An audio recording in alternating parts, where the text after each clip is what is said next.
जय हिंद प्यारे साथियों। आज इस क्लास में हम मैथ पेडागोजी के उन महत्वपूर्ण प्रश्नों को पढ़ने वाले हैं जिन्हें यदि आपने पढ़ लिया तो यहाँ से आपको एग्जाम में प्रश्न देखने को मिलेंगे। सारे ही प्रश्न आपके सिलेबस के अनुसार हैं, इसलिए आप सभी से रिक्वेस्ट है मेरी, वीडियो कंप्लीट देखें और यदि आपको किसी भी क्वेश्चन का आंसर पहले से पता है तो हमें कमेंट करके अवश्य बताएं। तो चलिए भाई शुरू करते हैं हम प्रश्न क्रमांक 1 से। कहा गया है कक्षा 3 में चतुर्थांश की संकल्पना को समझाने के लिए अध्यापक को कौन से उचित अनुक्रम का अनुसरण करने की आवश्यकता है। देखिए यहाँ पर 3 कथन लिखे हुए हैं, बताना है इनका क्रम क्या होगा। तो देखिए कक्षा 3 में चतुर्थांश की संकल्पना समझाना है बच्चों को, तो सबसे पहले आप क्या करेंगे, ठोस पदार्थ लेकर उसे चतुर्थांश में बांट कर दिखाएंगे बच्चों के लिए। ठीक है, फिर उसके बाद क्या करेंगे, हम चतुर्थांश को प्रदर्शित करने वाले चित्र को दिखाएंगे। ठीक है, फिर चतुर्थांश के प्रतीक को श्याम पट पर लिखकर दिखाएंगे। ठीक है, मतलब क्या है, बी सी ए। ठीक है, तो ऐसा दिया है हमें ऑप्शन बी में, ये बिल्कुल यहां पर हमारा करेक्ट आंसर हो जाएगा। यह जो प्रश्न है सीटेट जुलाई 2019 में आया हुआ था। चलिए प्रश्न क्रमांक 2। कहा गया है कक्षा 2 के कुछ विद्यार्थियों को हासिल वाले 2 अंकों की संख्याओं के जोड़ में कठिनाई का सामना करना पड़ता है। इस समस्या का क्या कारण है। देखिए कक्षा 2 के विद्यार्थी हैं, उन्हें भैया क्या है, वो 2 अंकों वाली संख्या को आसानी से जोड़ लेते हैं, लेकिन जिनमें हासिल वाली समस्या होती है उन्हें वो नहीं जोड़ पाते।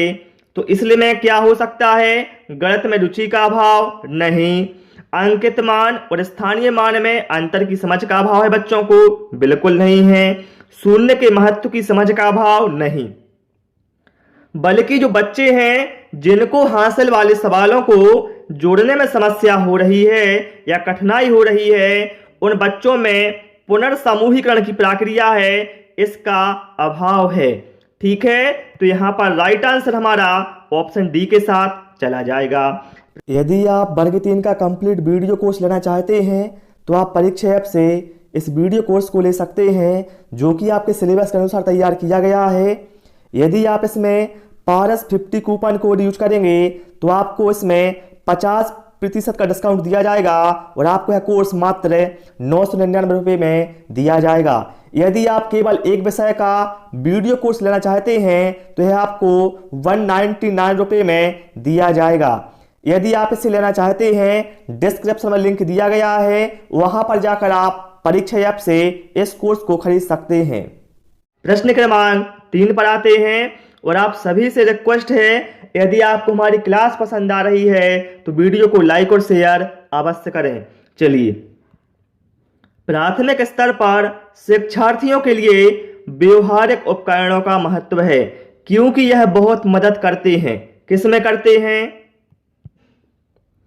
मानसिक और मौखिक परिकलन की गति बढ़ाने के लिए, परीक्षा में बेहतर प्रदर्शन के लिए, मूल गणितीय संकल्पना को समझने के लिए, या फिर शब्दों में व्यक्त समस्याओं को हल करने के लिए। तो मेरे भाई यहाँ पर राइट आंसर हमारा क्या हो जाएगा। देखिए प्राथमिक स्तर पर शिक्षार्थियों के लिए जो व्यवहारिक उपकरण होते हैं, यह उन्हें जो मूल गणितीय संकल्पना होती हैं उन्हें समझने में सहायता करते हैं। तो ऑप्शन सी यहाँ पर हमारा करेक्ट आंसर हो जाएगा। चलिए प्रश्न क्रमांक 4 पर आते हैं और आप सभी लोग भी सारे प्रश्नों के आंसर या तो कमेंट करते जाएं या कॉपी में नोट करते जाएं, क्योंकि एग्जाम में इसी तरह के प्रश्न आने वाले हैं। कहा गया है विद्यार्थियों से ऊर्ध्वाधर सम्यक कोणों के मध्य संबंध स्थापित करने के लिए कहा जाता है। वे कई आकृतियां खींचते हैं, कोणों को मापते हैं और यह देखते हैं कि ऊर्ध्वाधर सम्मुख कोण समान हैं। इस केस में बेन हिले के विचार के अनुसार विद्यार्थी बताना है कौन से स्तर पर है। अब यहां पर 4 ऑप्शन हैं, विश्लेषणात्मक स्तर, अनौपचारिक निम्नगण स्तर पर है, निगमन स्तर पर है, या फिर चाक्षुषीकरण के स्तर पर है। तो साथियों विद्यार्थियों जब आकृतियों को बनाता है और उसे सही तरीके से मापता है तो बेन हिले के अनुसार विद्यार्थी विश्लेषणात्मक स्तर पर होता है। तो यहां पर राइट आंसर हमारा ऑप्शन ए के साथ चला जाएगा। ओके, चलिए प्रश्न क्रमांक 5 पर आते हैं। गलत शिक्षण की आगमन विधि का सिद्धांत क्या है? अज्ञात से ज्ञात की ओर,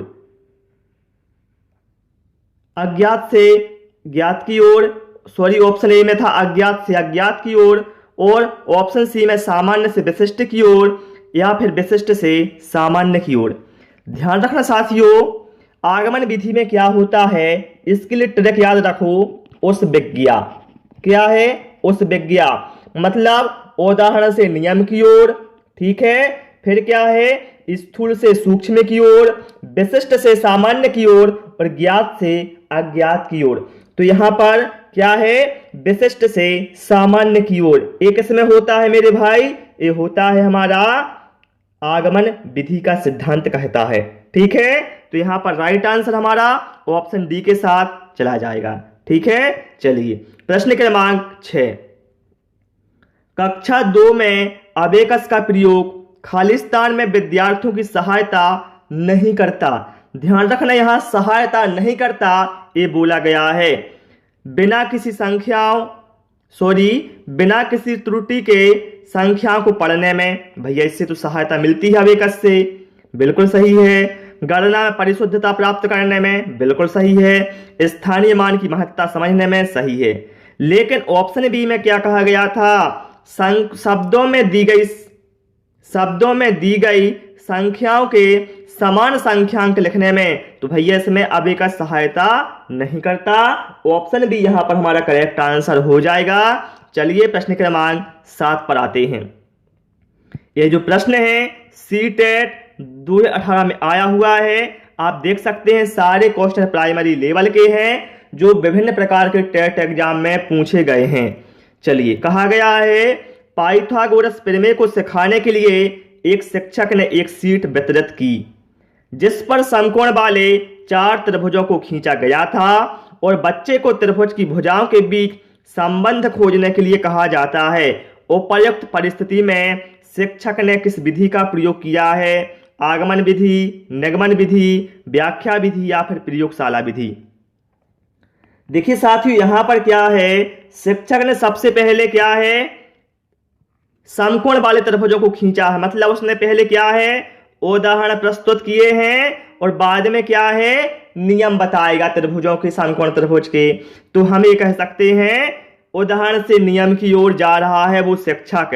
तो ये भैया किस में होता है? आगमन विधि में। तो ऑप्शन ए हमारा करेक्ट आंसर हो जाएगा, ठीक है। बस आपको कॉन्सेप्ट क्लियर हो, सवाल कुछ नहीं होता, आप कोशिश करेंगे हर प्रकार का सवाल आपसे बन जाएगा। चलिए प्रश्न क्रमांक 8, जियो बोर्ड किसके शिक्षण का एक प्रभावी साधन है? जो जियो बोर्ड होता है साथियों, ये बताना है किसके शिक्षण का एक प्रभावी साधन होता है। ज्यामितीय आकृतियां और उनकी विशेषताएं, द्विबिम और त्रिबिम आकृतियों में अंतर करना, सममिति की अवधारणाएं, या फिर आधारभूत ज्यामितीय अवधारणाएं जैसे किरणें, रेखाएं और कोण। तो यहां पर साथियों राइट आंसर हमारा ऑप्शन ए के साथ चला जाएगा, ठीक है। ध्यान रखना, जियो बोर्ड के द्वारा ज्यामितीय आकृतियां और उनकी विशेषता आदि का शिक्षण किया जाता है, जैसे आयत हो गया, त्रिभुज हो गया, वर्ग हो गया, इस तरह से, ठीक है। तो यहां पर राइट आंसर हमारा ऑप्शन ए के साथ चला जाएगा। चलिए प्रश्न क्रमांक 9 पर आते हैं।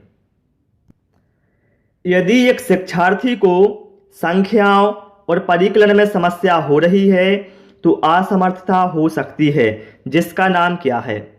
देखिए ये क्या है, मैथ पेडागोजी हम पढ़ रहे हैं और इसमें क्या हो रहा है, किसी बच्चे को संख्या और परिकलन में समस्या हो रही है तो ये कह सकते हैं हम बच्चे को गणना संबंधी समस्या हो रही है और गणना संबंधी समस्या को कहा जाता है साथियों डिस्कैलकुलिया। तो यहां पर राइट आंसर हमारा ऑप्शन बी के साथ चला जाएगा, ठीक है, ओके। और यदि किसी को लेखन क्षमता, लेखन संबंधी कठिनाई होती है तो उसे डिस्ग्राफिया कहा जाता है। और यदि किसी को पढ़ने संबंधी कठिनाई होती है तो उसे कहा जाता है डिसलेक्सिया। चलिए प्रश्न क्रमांक 10। पियाजे के प्रस्ताव के अनुसार माप में विभिन्न भौतिक राशियों के संरक्षण की योग्यता के विषय में सही कथन को पहचानिए। बताएं आप लोग, आयतन के संरक्षण की समझ द्रव्यमान के संरक्षण से पहले आती है, भार के संरक्षण की समझ संख्याओं के संरक्षण से पहले आती है, या फिर लंबाई के संरक्षण की समझ संख्याओं के संरक्षण से पहले आती है। ऑप्शन डी में क्या है, भार के संरक्षण की समझ आयतन के संरक्षण से पहले आती है। और यह जो प्रश्न है सीटेट जुलाई 2019 में आया हुआ प्रश्न है। तो यहां पर जो भार के संरक्षण की समझ है साथियों, यह आयतन के संरक्षण से पहले आती है। ये बिल्कुल सही है पियाजे के प्रस्ताव के अनुसार। ऑप्शन डी यहां पर हमारा करेक्ट आंसर हो जाएगा। चलिए भाई प्रश्न क्रमांक 11 पर आते हैं। मूल्यांकन का निकटतम संबंध होता है विषय वस्तु से, मूल्यांकन प्राविधियों से, उद्देश्यों से, या फिर सीखने की क्रियाओं से। देखिए प्रश्न में समझा कर आप कहा किया गया है, ये नहीं बोला है आपसे कि मूल्यांकन का संबंध किससे होता है, ये बोला गया है निकटतम, मतलब सबसे ज्यादा संबंध बताना है किससे होता है। तो इसका संबंध होता है साथियों उद्देश्यों से। क्यों होता है, क्योंकि मूल्यांकन से हमें इस बात का पता चलता है कि जिस उद्देश्य को प्राप्त हमें करना था या पूरा करना था, हम जिस उद्देश्य को प्राप्त करना चाह रहे थे वह कहां तक अभी प्राप्त हुआ है। ठीक है, इससे मूल्यांकन का संबंध होता है उद्देश्यों से। ठीक है, ओके। चलिए प्रश्न क्रमांक 12 पर आते हैं। कहा गया है आयत का क्षेत्रफल ज्ञात करने हेतु आवश्यकता होती है प्रक्रियात्मक ज्ञान, अवधारणात्मक ज्ञान, प्रक्रियात्मक एवं अवधारणात्मक ज्ञान, या फिर उपरोक्त में से कोई नहीं। देखिए साथियों, आयत का क्षेत्रफल ज्ञात करने में निम्न बातों का ज्ञान आवश्यक होता है। सबसे पहले आकृति, दूसरी अवधारणा, और तीसरा है हल करने की जो तरीका। ठीक है, तो हम ये कह सकते हैं आयत का क्षेत्रफल ज्ञात करने के लिए हमें इन दोनों प्रकार ज्ञान की आवश्यकता होती है। तो यहां पर राइट आंसर हमारा ऑप्शन सी के साथ चला जाएगा।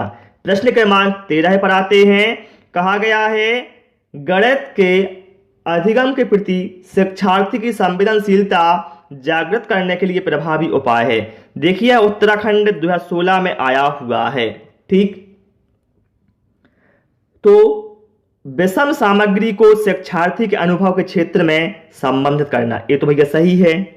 यहां पर विषय सामग्री है, ठीक, जो पढ़ाया जाना है उससे संबंधित प्राप्त पूर्व ज्ञान की जांच करना, बिल्कुल सही है। इससे क्या है, शिक्षार्थियों में संवेदनशीलता जागृत होगी।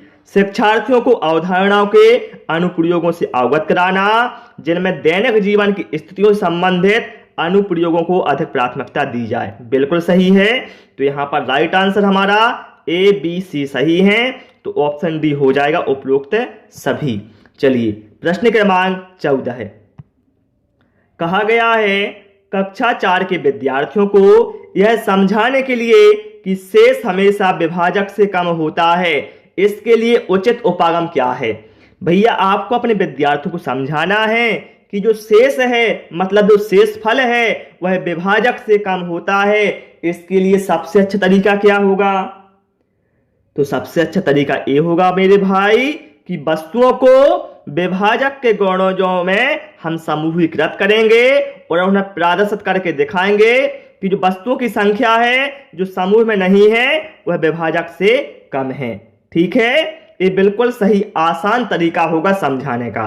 ठीक, चलिए प्रश्न क्रमांक 15 पर आते हैं।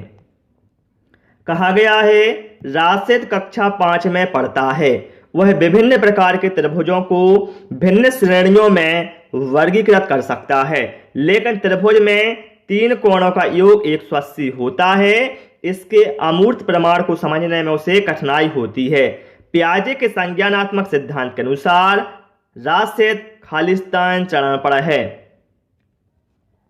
साथियों ध्यान रखना, यदि कोई शिक्षार्थी प्रश्न को वर्गीकृत कर सकता है लेकिन उस प्रकार के प्रश्नों को व्याख्या करने में उसे असमर्थता होती है, तो वह पियाजे के संज्ञानात्मक सिद्धांत के अनुसार मूर्त संक्रियात्मक अवस्था में है, तो यहां पर राइट आंसर हमारा ऑप्शन बी के साथ चला जाएगा। ओके, तो प्यारे साथ इस क्लास में केवल हमने 15 क्वेश्चन इंक्लूड किए थे। आपको क्लास कैसी लगी, आपने कितना स्कोर किया 15 में से, हमें कमेंट करके अवश्य बताएं। और क्लास पसंद आई हो तो रिक्वेस्ट है आप सभी से वीडियो को लाइक करें, दोस्तों के साथ शेयर करें और नए नए वीडियो पाने के लिए चैनल को सब्सक्राइब करें। Thanks for watching this video.